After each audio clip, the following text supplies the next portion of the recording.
What is asa? Angle, side, angle. Meaning, ano yung nasa gitna? Side. Included side naman tayo, ha?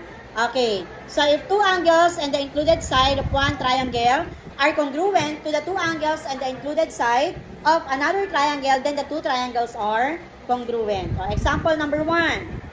First, name the two triangle. What is the name of the first triangle? Triangle BCA. Very good. And what is the name of the second triangle?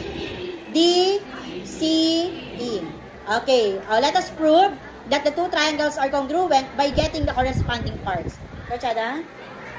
Okay. Give me one pair of corresponding parts. Sabi natin, the name of the first triangle is triangle BCA. Si B ba ay may markings? Okay, ano si B? Angle or side? Doon tayo mag-start. Kaya nga, asa. Angle, side, angle.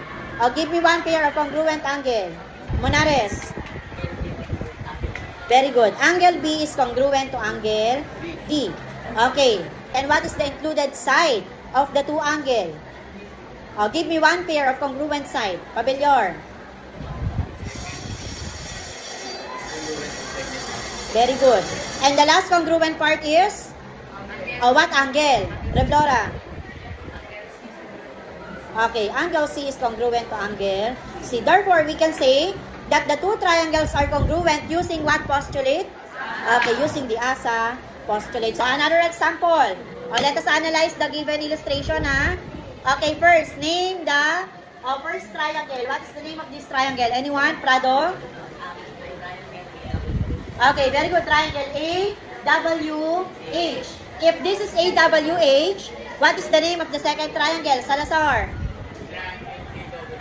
KWS. Okay, let us prove that the two triangles are congruent by getting the corresponding parts using the marking. So, give me one pair.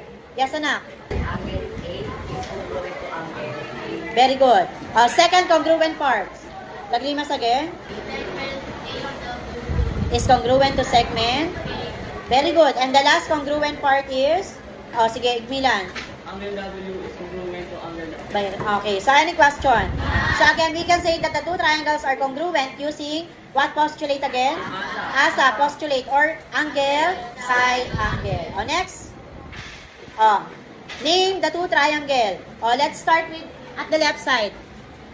Okay, anyone? Sabihin nyo, what is the name of the first triangle? Triangle FAB. And what is the name of the second triangle? Galdones. DB.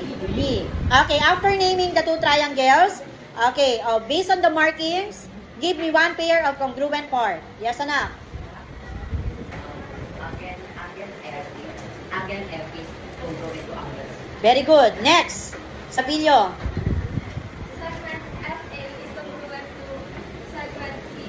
Okay, and the last one, Atibagos? Angle, yes, anak. Angle A is congruent to angle D. Okay. So we can say that triangle FBA and triangle CDB are congruent using the asa postulate.